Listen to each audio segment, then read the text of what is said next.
हाम्रो लक्ष्य के छ भने राष्ट्र प्रमुखमा राजा हैन र प्रधानमन्त्रीमा प्रत्यक्ष जननिर्वाचित प्रधानमन्त्री हैन प्रत्यक्ष जनताले प्रत्यक्ष रूपमा स्वत भोट हालेर निर्वाचित गराएको प्रधानमन्त्री कार्यकारी प्रधानमन्त्री भनेका छौँ। त्यसो हुँदा राप्रपाले अहिले परिवर्तन गरेर ल्याएको नेतृत्वको क्रेज राप्रपामा मात्रै होइन राप्रपा बाहिर पनि जसरी बढेर गइराखेको छ, यदि राप्रपाले आफ्नो शक्तिलाई तन्दुरुस्त बनाएर हैन प्रत्यक्ष निर्वाचित कार्यकारी प्रधानमन्त्रीमा उम्मेदवारी दिने हो भने राजेन्द्र लिङ्गदेन अरू पार्टीका प्रत्यक्ष रूपमा लड्ने व्यक्तिभन्दा कमजोर व्यक्ति होइन। त्यसकारण धेरैले रुचाएका छन्। हेर्नुहोस् होइन राप्रपाको सदस्यता नलिएका र कम्युनिस्टमा रहेका मान्छेहरूले पनि आम मिडिया जगतले पनि अहिले राजेन्द्र लिङ्गदेनको क्रेजलाई जहाँ लगेर चाहिँ स्थापित गरेको छ, त्यो क्रेज भनेको कार्यकारी प्रधानमन्त्री हुने व्यक्तित्व बन्यो। राप्रपाभित्र चाहिँ एउटा भनौँ न एउटा पद लिएर बस्ने नेता बनिएला भनेर राप्रपाको चाहिँ यो नेतृत्व परिवर्तन गरेका होइनौँ। हामीले देशको आवश्यकतालाई मध्यनजर गरेर देशमा अहिले बढिराखेको हिन्दू राष्ट्रको माग, राज संस्थाको माग र अहिलेको समयको चापलाई केन्द्रित गरेर हामीले राप्रपाको नेतृत्व परिवर्तन गरेर ल्याएका हौँ। एक र दुई के हो भने अहिले भइरहेको राप्रपाले मात्रै हिन्दू राष्ट्र र राज संस्था स्थापना गर्न हामीलाई पुगेन। दर्शकबिन्दुहरू, यति बेला हामीसँग कुराकानी गर्नको लागि राष्ट्रिय प्रजातन्त्र पार्टीका महाधिवेशन प्रतिनिधि राप्रपाका युवा नेता सुदीप ढकालजी हुनुहुन्छ। आज हामी विशेष गरी राष्ट्रिय प्रजातन्त्र पार्टीको महाधिवेशनसँगै नयाँ नेतृत्व आएसँगै देशभरका राजावादी हिन्दूवादीहरूमा एक किसिमको उत्साह ऊर्जा थपेर गएको अवस्थामा चाहिँ राजेन्द्र लिङ्गदेनले भन्नुभएको छ, पटक पटक सङ्कल्प गर्नुभएको छ कि 6 महिनाभित्र राजावादी हिन्दूवादी शक्तिहरूलाई एक ठाउँमा ल्याउँछौँ। पार्टीमा कमल थापाको पराजयसँगै उहाँले निर्मल निवासमा जुन किसिमको दोष लगाउनु भएको छ, निर्मल निवासको हस्तक्षेपको कुरा गर्नुभएको छ र त्यो विषयलाई चाहिँ पार्टीभित्र पराजयलाई स्वीकार गरे पनि पार्टीभित्र त्यो विषयमा छलफल नभएसम्म, त्यो विषयमा निराकरण ननिक्लेसम्म चाहिँ उहाँ पार्टीको कुनै पनि बैठकमा सहभागी नहुने भनेर भनिसकेको अवस्थामा पार्टीभित्रकै यो किसिमको विवाद रहेको अवस्थामा चाहिँ उहाँ कसरी अगाडि बढ्न सक्नुहुन्छ? उहाँका चुनौतीहरू धेरै अगाडि आइसकेका छन्। अध्यक्षमा निर्वाचित भएसँगै अवसरहरू पनि छ र सँगसँगै चुनौतीहरू पनि छ। यो चुनौतीलाई चाहिँ कसरी अगाडि समाधानतर्फ लगेर चाहिँ राष्ट्रिय प्रजातन्त्र पार्टी कसरी अगाडि बढ्न सक्छ अहिलेको अवस्थामा, यो विषयमा कुराकानी गर्नेछ। स्वागत छ यहाँलाई। नमस्ते, धन्यवाद। राजेन्द्र लिङ्गदेनको विजयसँगै कमल थापाले जुन आरोप लगाउनु भयो निर्मल निवासको हस्तक्षेप भयो भनेर, तपाईँ आफै चुनावमा सहभागी हुनुहुन्थ्यो, महाधिवेशन प्रतिनिधि हुनुहुन्छ, के थियो ठ्याक्कै अवस्था बताइदिनुहोस् त। यस्तो हेर्नुहोस्, राप्रपाको अहिलेको महाधिवेशन आफैमा ऐतिहासिक महाधिवेशन हो र यो पार्टी एकताको महाधिवेशन हुनाले पार्टीलाई एकीकृत गरेर लैजाने र समाज सुहाउँदो नेतृत्व दिने, विश्वसनीय नेतृत्व दिने र पार्टीले बोकेका विचार एजेन्डालाई साँच्चैकै यो मुलुकमा स्थापित गर्ने लक्ष्यसहित पार्टीको महाधिवेशन सम्पन्न भएको छ र पार्टीले केन्द्रीय अध्यक्ष लगायत केन्द्रीय कार्य समिति निर्वाचित गरेको छ। यसभित्र पराजय भोग्नु भएको निवर्तमान अध्यक्ष लगायत विभिन्न पदाधिकारी, केन्द्रीय सदस्यहरू सकारात्मक हुनुहुन्छ भन्ने मलाई लाग्छ र सबै यो विजय पराजय भन्दा पनि पार्टीले बोकेको विचारलाई मुलुकमा स्थापित गर्ने चुनौती हामीसँग छ। तसर्थ सबै नेता कार्यकर्ताहरू एकताबद्ध भएर अगाडि जान्छन् भन्ने। तर यो हस्तक्षेपको विषयलाई लिएर चाहिँ कमल थापाले भर्खरै मात्रै जुन एउटा कार्यक्रममा भन्नुभएको छ, पार्टीभित्र यो विषय छलफलको रूपमा अगाडि बढ्न पर्छ र त्यो छलफलको रूपमा अगाडि बढ्दा यो विषय हस्तक्षेपको विषयलाई लिएर चाहिँ एउटा निष्कर्षमा नपुगेसम्म चाहिँ म कुनै पनि बैठकमा सहभागी हुनु भन्नुभएको छ। यो अवस्थामा पार्टी कसरी अगाडि बढ्छ? राप्रपा आफैमा राज संस्था मान्ने एउटा राजनैतिक दल हो, यो कुरा हामीले भुल्नुहुन्न। तर उहाँले भन्नुभयो राजा सबैको साझा संस्था हो भनेर हामीले अरूलाई भन्ने, तर राजाले नै प्रत्यक्ष रूपमा सक्रिय भएर यसरी सहभागी हुने हो भने चाहिँ हामीले अरूको अगाडि कसरी मुख देखाउने? म स्पष्ट रूपमा के भनिराखेको छु भने राष्ट्रिय प्रजातन्त्र पार्टी आफैमा राज संस्था पुनर्स्थापनाको मुद्दा बोक्ने सशक्त राजनीतिक शक्ति हो। र अर्को कुरा अहिले पछिल्लो समय अध्यक्षज्यूले निवर्तमान अध्यक्षज्यूले जे कुरा उठाइराख्नु भएको छ हामीलाई त्यस्तो लाग्दैन कि दरबारले प्रत्यक्ष रूपमा परोक्ष या अपरोक्ष रूपमा राजाको प्रत्यक्ष संलग्नताबाट अहिलेको निर्वाचित कार्यसमिति निर्वाचित भएको हो भन्ने हामीलाई लाग्दैन। र अर्को कुरा के हो भने यो विचार यो कार्यशैली विगतमा राप्रपाले 72 सालदेखि बोकेर 78 सालसम्म लिएर आएको यो तपाईँको झन्डै 6 वर्षको राप्रपाको गतिशीलता, राप्रपाभित्र कार्यकर्ताले महसुस गरेको सैद्धान्तिक स्खलनको प्रश्न चाहिँ यसपटक महाधिवेशन प्रतिनिधिहरूले स्वयं जवाफ दिएका हुन् जस्तो मलाई लाग्छ, न कि कुनै दरबारिया शक्तिको प्रत्यक्ष संलग्नता भन्ने जुन आइराखेको छ यो कुरा सत्य होइन, यो झुट हो। एमसीसी फ्याक्टरले नि काम गर्यो कमल थापालाई पराजय गराउनको लागि। हुनसक्छ उहाँ कस्तो भनेदेखि अहिले अब उहाँको एउटा कमजोरी धेरै विश्लेषकहरूले भन्ने कुरा हाम्रो निवर्तमान अध्यक्षको कमजोरी भनेको छिटो डिसिजन लिने हो हैन। छिटो डिसिजन लिँदाको रियाक्सन के आउँछन्सँग सवाल उहाँ राख्नुहुन्न, छिटो डिसिजन लिनुहुन्छ। उहाँले एमसीसीको विषयमा त्यो जुन डिसिजन लिनुभयो त्यस्तै गरेर अब संविधानको विषयमा जे डिसिजन लिनुभयो, राष्ट्रपतिको विषयमा जुन डिसिजन लिनुभयो र अहिले पछिल्लो समय पनि उहाँले जब पराजय भोग्नुभयो पार्टीका आफ्नै राजनीतिक चेला भन्छु म, आफ्नै राजनीतिक चेलासँग जुन पार्टीभित्रको आन्तरिक निर्वाचनमा समेत पराजय भोगिसकेपछि उहाँले लिएको त्यो छिटो र मलाई लाग्छ त्यो चाहिँ अब अर्थहीन तर्क हो भन्ने मलाई लाग्छ। र यो राप्रपाको आन्तरिक निर्वाचन पार्टीको आन्तरिक संरचनाले आन्तरिक निर्वाचन आयोगले निर्वाचन गराउँछ र पार्टीका देशैभरका महाधिवेशन प्रतिनिधि नेता कार्यकर्ताले यसमा मतदान गर्छन् र स्वयंसेवक पनि राप्रपाका कार्यकर्ता रहन्छन्, दर्शक पनि राप्रपाका कार्यकर्ता रहन्छन्। त्यसर्थ यो कुरा म मान्न तयार छैन कुनै दरबारले, कुनै दरबारिया शक्तिले, कुनै दरबारका सचिवले, कुनै दरबार वरिपरि बस्ने मान्छेहरूले राप्रपाको कुनै पनि नेतृत्व चयन गर्न त्यो सम्भव हो जस्तो लाग्दैन र यो कुरा होइन पनि। यस्तो अवस्थामा अब आम नेता कार्यकर्ताको हिसाबले चाहिँ पार्टी कसरी अगाडि बढ्छ के देख्नु भएको छ तपाईँले? राष्ट्रिय प्रजातन्त्र पार्टीको भविष्य के देख्नु भएको छ? अहिले हेर्नुहोस् राप्रपाको नेतृत्व परिवर्तनको सवालमा धेरै फ्याक्टरहरू जोडिन्छन्।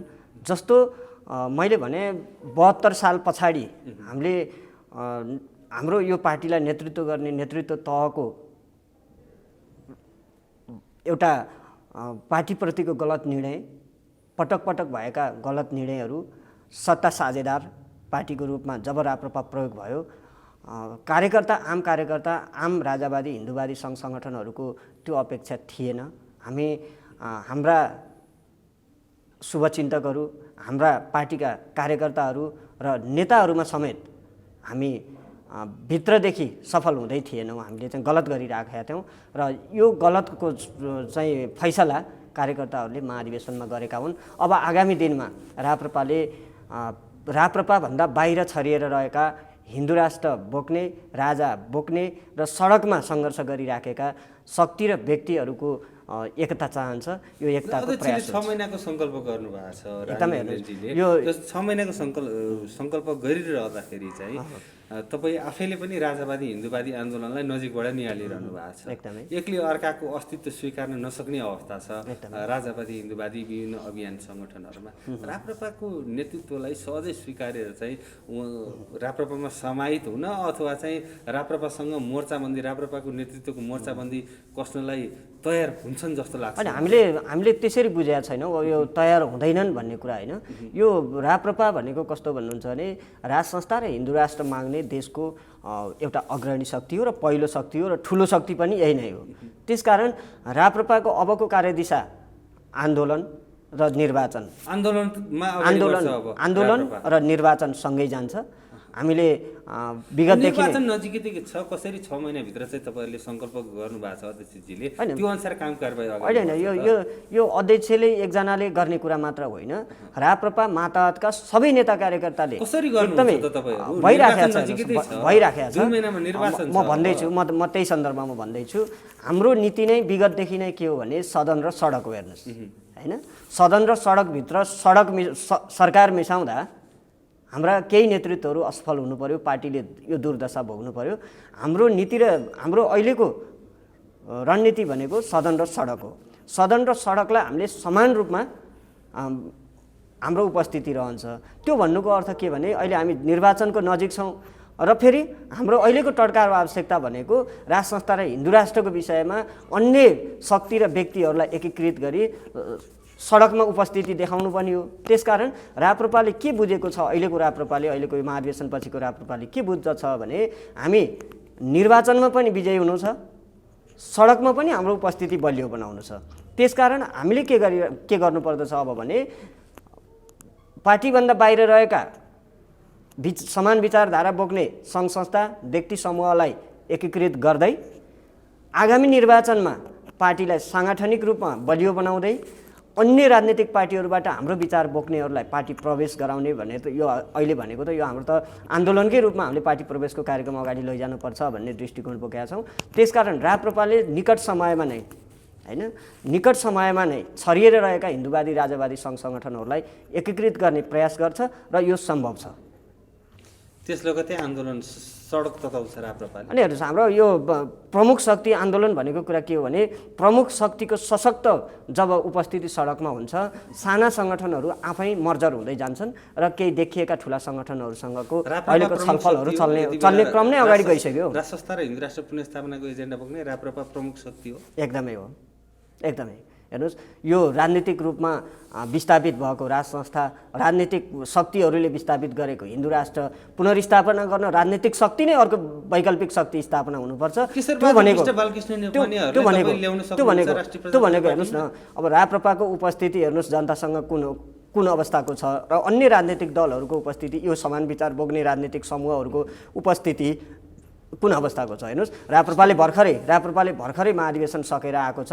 महाधिवेशनमा 77वटै जिल्लाबाट निर्वाचित भएर महाधिवेशन प्रतिनिधिहरू आएका छन्। यो एउटा राष्ट्रिय संरचनामा स्थापित भइसकेको राजनीतिक दल हो र यो दलले बोकेको विचार र अन्य समान विचारधारा राख्ने शक्ति समूहहरूले बोकेको विचार कुन शक्तिले छिटो देशभरि सञ्चार गराउन सक्छ भन्ने अभ्यास उदाहरण त अहिलेकै महाधिवेशनले देखायो नि। हामी जस्तो 77वटै जिल्लाको वडा तहदेखि जिल्ला तहसम्मको निर्वाचन सकेर प्रदेश तहको निर्वाचन सकेर महाधिवेशन प्रतिनिधि ल्याउँदासम्म हामीले सबै ढङ्गको अधिवेशनमा निर्वाचित प्रक्रियाबाट लिएर आएका छौँ भनेपछि हाम्रो प्रत्येक जिल्लामा महाधिवेशन प्रतिनिधि आउन पनि निर्वाचन हुनुपर्छ भनेको हाम्रो प्रत्येक जिल्लामा साङ्गठनिक अवस्था तन्दुरुस्त छ। त्यो तन्दुरुस्त साङ्गठनिक अवस्थामा अरू सहायक शक्तिहरूले पनि बल पुर्याउने हो भने र एक ठाउँमा उभिदिने हो भने नेपालमा राज संस्था र हिन्दू राष्ट्रको जुन हाम्रो अभिष्ट छ, जुन हाम्रो लक्ष्य छ, त्यो लक्ष्य पुरा हुन्छ जस्तो मलाई लाग्छ। जस्तो हजुरले उठाउनु भयो फरक विचारधारा बोक्ने जस्तो नेपालका लागि नेपाली पार्टी होइन, अन्य राजनीतिक शक्तिहरू अथवा अन्य समूहहरू, अरू गैर राजनीतिक सङ्घ सङ्गठनहरू जस्तो विश्व हिन्दू महासङ्घ नै पनि यी सबै सङ्घ सङ्गठनहरूले एकपटक राप्रपालाई साथ दिनुपर्छ। राप्रपालाई साथ दिएर नै हाम्रा विचारहरू स्थापित हुन्छन् भन्ने हामीले महसुस गरेका छौँ र त्यो सम्भव छ। सबैको चाहिँ सद्भाव बढेर गएको छ। त्यो सद्भावलाई शक्तिमा रूपान्तरण गर्नको लागि प्रयास गर्छ राप्रपाले। हेर्नुहोस्, अब सडकमा राज संस्था पुनर्स्थापना, हिन्दू राष्ट्र पुनर्स्थापनाका लागि चाहिँ नाङ्लो पसलहरू खोल्ने बाटो बन्द भयो। अब अनि त्यो हुनुपर्छ भन्ने हाम्रो पहिल्यैदेखिको माग हो। तर के हो भने राप्रपाभित्रको आन्तरिक कमी कमजोरी होइन, नेतृत्वप्रति चाहिँ लागेका प्रश्न चिन्हहरूका कारण केही हामीले सफलता हासिल गर्न सकेनौँ र अहिले हामीले के भनिरहेछौँ भने पार्टीको नीति विचार र सिद्धान्तलाई उत्कर्षमा लैजानको लागि आवश्यक पर्यो भने हामी आवश्यक पर्दाखेरि नेतृत्वसम्म फेरेर जान सक्छौँ होइन। नीतिलाई यथावत राखेर आवश्यक पर्दा राप्रपाले नेतृत्व पनि फेर्न सक्छ। यहाँका कार्यकर्ता राजनीतिक रूपमा त्यति अगाडि छन् र आफ्नो नेतृत्व आफै विस्थापित गरेर नयाँ नेतृत्व स्थापित गर्न सक्छन् भन्नुको कारण के त भने हामीले छरिएर रहेका राज संस्थावादी हिन्दूवादीहरूको अवस्था हेऱ्यौँ होइन। उहाँहरूलाई राप्रपाको विचार मनपर्छ तर उहाँहरूले प्रश्न गर्नुहुन्छ होइन, हाम्रो आन्तरिक पार्टी जीवनमा माथि रहेर प्रश्न गर्नुहुन्छ। ती प्रश्नहरूको उत्तर चाहिँ यसपालि राप्रपाको महाधिवेशनले दिएको छ। नेतृत्व परिवर्तन गरेको छ, रणनीतिसहित परिवर्तित गरेर राप्रपा सडकमा आउँछ हामीले भनिराखेका छौँ। सडक र निर्वाचनमा हामी सँगै जाने रणनीतिमा छौँ। कार्यदिशा तपाईँको चाहिँ परिवर्तन भएर अगाडि जान्छ। त्यो अर्थमा सबैलाई सुहाउँदो किसिमको रणनीति तय हुन्छ, सबैलाई सुहाउँदो किसिमको कार्यनीति तय हुन्छ र हामीसँग राप्रपासँग अब कार्यगत एकता अथवा चाहिँ स्वाभाविक रूपमा मर्जर भएर एकीकृत भएर अगाडि बढ्नलाई कुनै पनि सङ्घ सङ्गठनलाई हेर्नुहोस्, विचार बोक्ने सङ्घ सङ्गठनहरूलाई, हाम्रो समान विचार बोक्ने सङ्घ सङ्गठनहरूलाई अप्ठ्यारो हुन्छ जस्तो मलाई लाग्दैन। जनताले त यति बेला राजेन्द्र लिङ्गदेन विजयी भएसँगै नेतृत्व सम्हालेसँगै दरबारमा राजा ज्ञानेन्द्र, सिंहदरबारमा राजेन्द्र भनेर नारै लगाउन थालेछ नि। त्यो अब स्वाभाविक पनि हो। एक त अब यत्रो यो पार्टीको 31 वर्ष विरासतमा होइन अब नेतृत्व परिवर्तन, त्यो पनि अब सामान्य कुलीन खानदानबाट सामान्य खानदानमा नेतृत्व परिवर्तन भएर अगाडि बढेको छ। त्यो कार्यकर्ताको अब उत्साह पनि हो एक त, र अर्को त त्यो सामान्य ढङ्गले भन्यो भने त्यो वास्तविकता पनि हो। फेरि हाम्रो लक्ष्य के छ भने राष्ट्र प्रमुखमा राजा होइन र प्रधानमन्त्रीमा प्रत्यक्ष जननिर्वाचित प्रधानमन्त्री होइन, प्रत्यक्ष जनताले प्रत्यक्ष रूपमा स्वत भोट हालेर निर्वाचित गराएको प्रधानमन्त्री, कार्यकारी प्रधानमन्त्री भनेका छौँ। त्यसो हुँदा राप्रपाले अहिले परिवर्तन गरेर ल्याएको नेतृत्वको क्रेज राप्रपामा मात्रै होइन, राप्रपा बाहिर पनि जसरी बढेर गइराखेको छ, यदि राप्रपाले आफ्नो शक्तिलाई तन्दुरुस्त बनाएर होइन प्रत्यक्ष निर्वाचित कार्यकारी प्रधानमन्त्रीमा उम्मेदवारी दिने हो भने राजेन्द्र लिङ्गदेन अरू पार्टीका प्रत्यक्ष रूपमा लड्ने व्यक्तिभन्दा कमजोर व्यक्ति होइन। त्यसकारण धेरैले रुचाएका छन्। हेर्नुहोस् होइन, राप्रपाको सदस्यता नलिएका र कम्युनिस्टमा रहेका मान्छेहरूले पनि, आम मिडिया जगतले पनि अहिले राजेन्द्र लिङ्गदेनको क्रेजलाई जहाँ लगेर चाहिँ स्थापित गरेको छ, त्यो क्रेज भनेको कार्यकारी प्रधानमन्त्री हुने व्यक्तित्व बन्यो अब भन्ने पनि हो। त्यो अर्थमा त्यो नारा आफैमा सान्दर्भिक लाग्छ मलाई पनि। मैले सामाजिक सञ्जालमा कतै देखेँ राष्ट्रिय प्रजातन्त्र पार्टीको सदस्यता लिन म तयार छु, सदस्यता लिनलाई कहाँ सम्पर्क गर्ने होला भन्ने त्यस्ता धेरै पोस्टहरू देखेँ। के हो ठ्याक्कै अवस्था बताइदिनु त? राजेन्द्र लिङ्गदेनको नेतृत्व सम्हालेसँगै चाहिँ त्यो पार्टीमा प्रवेश गर्न चाहनेहरूको सङ्ख्या बढेको हो, के छ ठ्याक्कै अवस्था? यस्तो हो, हेर्नुहोस् हामीलाई पनि धेरै होइन हाम्रा साथीभाइ अब हामी अब एउटा उच्च पदस्थ मान्छेहरूले पनि धेरैले फोन गर्नुभयो, हामीलाई बधाई नै दिनुभयो। त्यो बधाई चाहिँ के अर्थमा दिनुभयो भन्नुहुन्छ भने राप्रपाको विचार आदर्श ठिक छ, राप्रपाले बोकेका विचार ठिक छन्, यो मुलुकको हितको लागि बोकेको विचार हो र यो विचारलाई बेला बेलामा पार्टीको आन्तरिक जीवनमा कहिले स्खलित भएको जस्तो महसुस जनताले गर्नु पर्यो, कहिले नेतृत्वले कमी कमजोरी गरे जस्तो जनताले महसुस गर्नु पर्यो। र यसमा चाहिँ राप्रपाले यो महाधिवेशनमा नेतृत्व परिवर्तन गरोस् राप्रपाले भन्ने ठुलो म्यान्डेट तयार भएको थियो र त्यो म्यान्डेट अनुसार राप्रपाका देशैभरका महाधिवेशन प्रतिनिधिहरूले त्यसलाई सुनिश्चित गरिदिए, नेतृत्व परिवर्तन गरिदिए। त्यो पछि अहिले के कुरा बढेर गएको छ भने हिन्दू राष्ट्र यो देशको अपरिहार्य शर्त हो, राष्ट्र संस्था अब प्रमुख शर्तको रूपमा देशको लागि खडा भएर बसेको छ र यसलाई चाहिँ निर्णायक बिन्दुमा पुर्याउनको लागि राप्रपाले नेतृत्व परिवर्तन मागेको थियो। देशभरका कार्यकर्ताले राप्रपाको नेतृत्व परिवर्तन मागेका थिए, हाम्रा शुभेच्छुकहरूले मागेका थिए। त्यो सुनिश्चितता भइसकेपछि धेरैमा तपाईँको चाहिँ अहिले राप्रपाप्रतिको उत्साह बढेर गएको छ, इन्ट्री हुने क्रम बढेर गएको छ र यो यतिमा रोकिन्न। हेर्नुहोस् यो हाम्रो यो अब हुने रणनीतिले, अब राप्रपाले बोक्ने रणनीतिले, नेतृत्वको गतिशीलताले देशमा तपाईँको चाहिँ राप्रपाको क्रेज योभन्दा पनि माथि उठेर जान्छ। अब राष्ट्रिय प्रजातन्त्र पार्टीमा अध्यक्षले 50 जना केन्द्रीय सदस्य नियुक्त गर्न पाउनुहुन्छ त्यो विधानअनुसार। यो बिचमा चाहिँ त्यो केन्द्रीय सदस्यहरूमा चाहिँ कस्ता व्यक्तिहरू चाहिँ आउने सम्भावना छ? यस्तो हो, अब पार्टीभित्रको योगदानको आधारमा होइन, पार्टीलाई आवश्यकताको आधारमा पार्टीलाई चलायमान बनाउने हिन्दूवादी सङ्गठनका व्यक्तिहरू आउने सम्भावना त्यतिकै छ रहन्छ। हेर्नुहोस् हामी अहिले के भनिराखेका छौँ भने हामी निजी स्वार्थको लागि राप्रपामा पद पाइएला होइन, राप्रपाभित्र चाहिँ एउटा भनौँ न एउटा पद लिएर बस्ने नेता बनिएला भनेर राप्रपाको चाहिँ यो नेतृत्व परिवर्तन गरेका होइनौँ। हामीले देशको आवश्यकतालाई मध्यनजर गरेर देशमा अहिले बढिराखेको हिन्दू राष्ट्रको माग, राज संस्थाको माग र अहिलेको समयको चापलाई केन्द्रित गरेर हामीले राप्रपाको नेतृत्व परिवर्तन गरेर ल्याएका हौँ। एक र दुई के हो भने अहिले भइरहेको राप्रपाले मात्रै हिन्दू राष्ट्र र राज संस्था स्थापना गर्न हामीलाई पुगेन। हामीले बाहिर रहेका समान विचारधाराका साथीहरूलाई स्पेस दिएर राप्रपाभित्र इन्ट्री गराउनै पर्छ र त्यो इन्ट्री गराउनको निमित्त हामी तल्लो तहमा बसेर राप्रपालाई बलियो होस् भन्ने नेता कार्यकर्ताहरूको एकदमै हेर्नुहोस् सहयोग हुन्छ र नेतृत्वलाई सफल बनाउन, यो पार्टीको विचार र आदर्शलाई सफल बनाउनको लागि राप्रपाका अहिले भइराखेका देशैभरका नेता कार्यकर्ताहरू हदभन्दा हद माथिसम्मको त्याग गर्न तयार छन् र नेतृत्वले त्यसलाई बुझेर अगाडि बढ्छ भन्ने मलाई लाग्छ। हुन्छ, अन्तिममा छ पार्टी फुट्न दिनुहुन्न तपाईँहरूले? एकदमै हेर्नुहोस्, यो राप्रपाको 31 वर्ष जीवनमा हामी झन्डै 12औं चोटि फुटेर 13औं चोटिको महाधिवेशन गर्दैछौँ र यसपटक चाहिँ नेतृत्व परिवर्तनसँगै र दुईवटा श्रद्धेय अध्यक्षहरू निवर्तमान दुईवटा श्रद्धेय अध्यक्षहरूले सहर्ष नेतृत्व परिवर्तनलाई स्वीकारेको बेला र श्रद्धेय निवर्तमान अध्यक्ष कमल थापाले गीता नै छोएर कसम खाएको बेला खाएर भएको यो महाधिवेशन र यही बखतमा अहिले नेतृत्व परिवर्तन गरेर पनि पार्टी आउन सफल भएको हुँदा पार्टीको अबको विभाजन प्रतिको आशंका लगभग समाप्त भएको छ। पार्टी फुट्दैन, पार्टी एकीकृत ढङ्गले अगाडि बढ्छ। देशैभरका समान विचार बोक्ने सङ्घ सङ्गठनहरू, म फेरि पनि भन्छु, हाम्रो भन्दा बाहिर विचार बोकेर कम्युनिस्टमा राजनीति गरिरहेका नेता कार्यकर्ता सबै साथीहरू राप्रपाभित्र अब एउटा फराकिलो प्लेटफर्म तयार हुँदैछ र देशको आवश्यकताको लडाइँ हो यो हिन्दू राष्ट्र भनेको, देशको आवश्यकताको लडाइँ हो राज संस्था भनेको। यो हाम्रो निजी विचार होइन, यो सिङ्गो मुलुकको विचार हो। यो राष्ट्रिय विचारलाई उठाउनको लागि सबैले राप्रपाभित्र प्रवेश गरेर राप्रपाको सडकदेखिको चाहिँ निर्वाचनसम्मको जुन रणनीति भनेका छौँ हामीले, सदन र सडकको नीति हाम्रो छ, यो नीतिभित्र आबद्ध भएर क्षमताको आधारमा त्योभित्र आफू स्थापित भएर राजनीति गर्ने प्लेटफर्म राप्रपाले दिन्छ। हस्, अन्तिममा केही भन्नुहुन्छ? धन्यवाद, तपाईँले यो जुन मेरो विचार राख्ने अवसर दिनुभयो। अहिले देशैभरमा राप्रपाको जुन क्रेज छ त्यो भित्रको यो पनि एउटा हो, तपाईँहरूको पनि यो मिडियाको चासो हो। यो चासोप्रति म धन्यवाद व्यक्त गर्न चाहन्छु र आफ्ना कुरा राख्ने अवसर दिनुभयो, यसको लागि धेरै धेरै धन्यवाद।